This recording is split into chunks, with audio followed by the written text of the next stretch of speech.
ये एकदम से गुज़श्ता हफ्ते से असद कैसर साहब और फवाद चौधरी साहब जो हैं ये एकदम दोबारा मुश्किल में क्यों आ गए? मतलब आप मुझे इस कदर इंटेलिजेंट समझते हैं कि आपने मुझसे पूछा ये दोनों। आजमाने में कोई हर्ज नहीं, जब आदमी को खुद ना समझ आ रही हो सकता है आप लोगों को तुक्का लग जाए। अच्छा मेरा लगे तो तुक्का लगे, इनकी खबर ठीक साबित हो जाए। कोई हिकमत और बसीरत। अच्छा बताओ ना क्या ख्याल है? नहीं आई मीन इट। अच्छा नाउ जोक्स अबाउट। मेरे ख्याल में शायद कोई मिस कमिटमेंट्स हो गई हैं। किसके साथ? वादे वही वफा नहीं हो सके। देखिए ये दो शख्स जो आपने जिनका स्पेसिफिकली नाम लिया है, एक तो परवेज खटक साहब ने जब प्रेस कॉन्फ्रेंस करते हुए तहरीक इंसाफ को खैर बाद कहते हुए नई पार्टी का इशारा दिया था। असद साहब मौजूद, असद कैसर साहब जो हैं वो बतौर ऑब्जर्वर बैठे थे खामोशी। नहीं वो साथ बैठे हुए। हाँ, फवाद चौधरी साहब ने भी एक ट्वीट किया और तहरीक इंसाफ छोड़ी और तहरीक इस्तेहकाम में पाकिस्तान में चले गए। उसके तासीसी कन्वेंशन में भी गए थे। वो बड़े शर्मिंदा से बैठे थे। नहीं गए तो थे ना। हाँ गए थे। इतलात ये हैं कि इस्तेहकाम में पाकिस्तान पार्टी ने मुतअद्दिद बार फवाद चौधरी साहब को बुलाया। पहले तो ये बड़ा एक्टिवली गए को 5, 6, 7 दिन। इनके जिम्मे असाइनमेंट लगाई गई थी कि कुछ लोगों को तहरीक इंसाफ से हमारी तरफ लाओ जो इनके ग्रुप के माने जाते थे। तो मेरे कुछ जानने वालों से ये मिले भी थे उनके घर कि आपको रिलीफ मिल गया है तो आप यहाँ आ जाएं तो आपको मैं एक अच्छा एडजस्ट कर सकता हूँ। तो उन्होंने मना कर दिया। फिर ये 2-3 और लोगों से भी मिले और उन सब ने भी मना कर दिया। तो इन्होंने भी आहिस्ता आहिस्ता किनारा कशी इख्तियार कर दरीस ना। ये जब अनवारुल्लाह काकड़ साहब वजीर आजम हुए तो ये गालिबन उनकी हमसायगी है कुछ उनसे इनका अच्छा एक ताल्लुक है। जब उधर चले गए तो इन्होंने कहा कि भाई बजाय इसके कि दूसरे लोग जो हैं अपनी अपनी पार्टियां बना रहे हैं, तो अगर काकड़ साहब के जरिए कुछ शफकत मिल जाए तो अपनी दुकान बकरी कर लीजिए कि नहीं। ऐसी हाँ ठीक कह रहे हैं आप।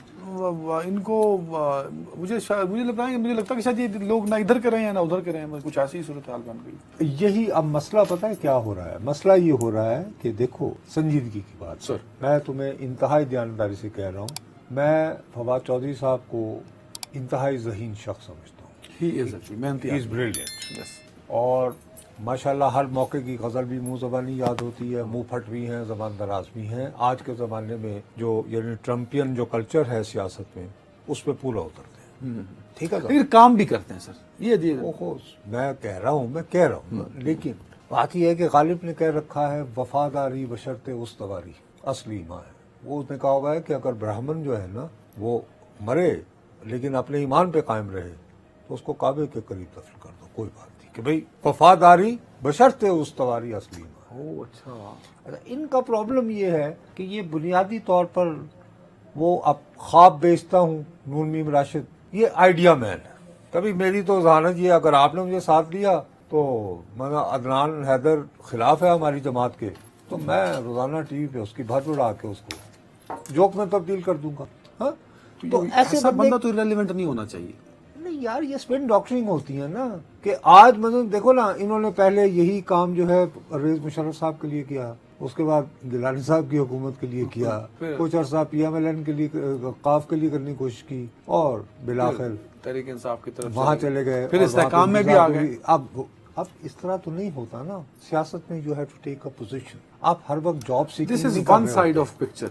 अब दूसरी तरफ बढ़ते हैं। इलेक्शन अनाउंस हो गए, 8 फरवरी को इलेक्शन होने जा रहे हैं। अब इन दो शख्सियात की गिरफ्तारी को लिंक कर देना तहरीक इंसाफ के। मेरा अपना ख्याल है कि फवाद चौधरी साहब तो शायद अब इतने ज्यादा उनकी जरूरत नहीं रही। क्या मतलब? लेकिन इनको बहस मुझे यानी अफसोस हुआ दिल्ली तौर पर, कोई भी आदमी जो सियासी कारकुन हो या सियासत से वाबस्ता रहा हो उसका हथकड़ी समेत चेहरे पर ये चादर डालकर अदालतों में पेश होना का दिल दुखी होता है। तो इसका क्रेडिट मिलेगा ना उन्हें?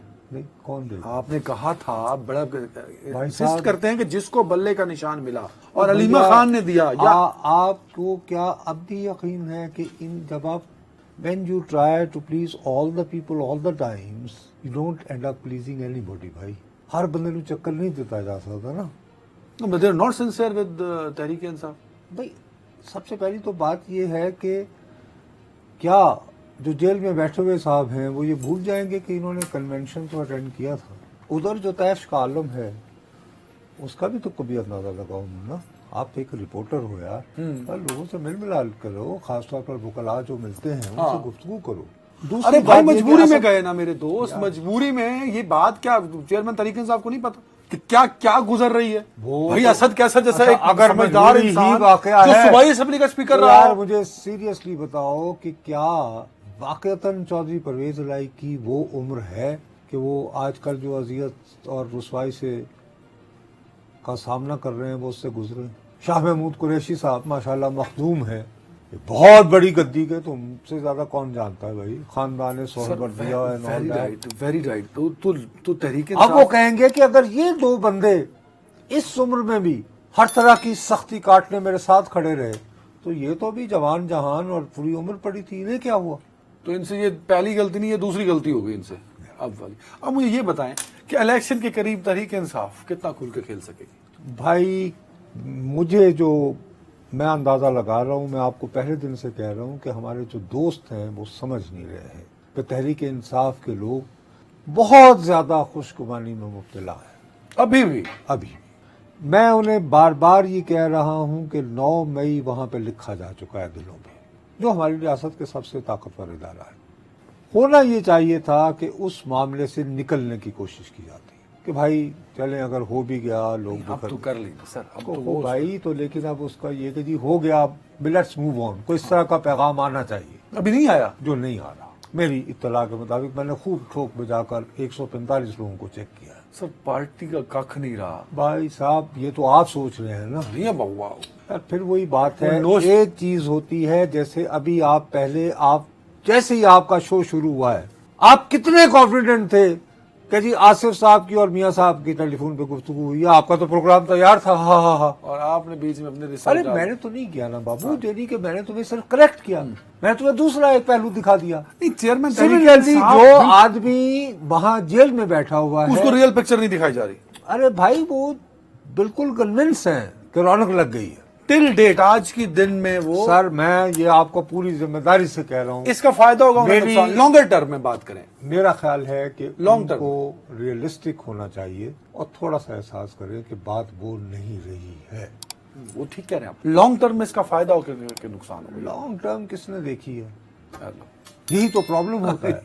इलेक्शन है 8 फरवरी को बाबू, अब इस वक्त उनकी तरजीह ये है कि मेरी सर, पार्टी जो है हत्ता के मुझे सजा भी दे दी जाए, मैं ना अहल भी हो जाऊं, तो मेरी पार्टी किसी न किसी सूरत इंटैक्ट रहे और बल्ले का निशान भी मिले। इस पर फोकस होना चाहिए चेयरमैन आराम से बजट। इस पे वो यानी 45 to 50 मेरिट, प्लस ब्रेक जो का है क्या सीटें दर है? हर सूरत दे सकते। शो का आगाज करने से पहले हम लाइव होते हैं, तो खुदा के लिए ये नहीं कि जी पहला सेगमेंट ये, दूसरा ये, अच्छा अभी मैं आया जी वो देखे, बस वो ऐसे कॉफी पीने जा रहा हूँ और फिर ये 8 बजने 3 मिनट पे आए यूं इन लोगों को ये बताना चाह रहे हैं कि मैं किस अच्छा, कदर बहरहाल, नालायक हूं। मैं अब जो है बखुदा तुमने एक खामखा की खबर पर हमारे इब्तदाइया जो है सारे का सारा जाया कर दिया, वरना मैं आज बाकायदा अच्छा पढ़ के आया था। आपको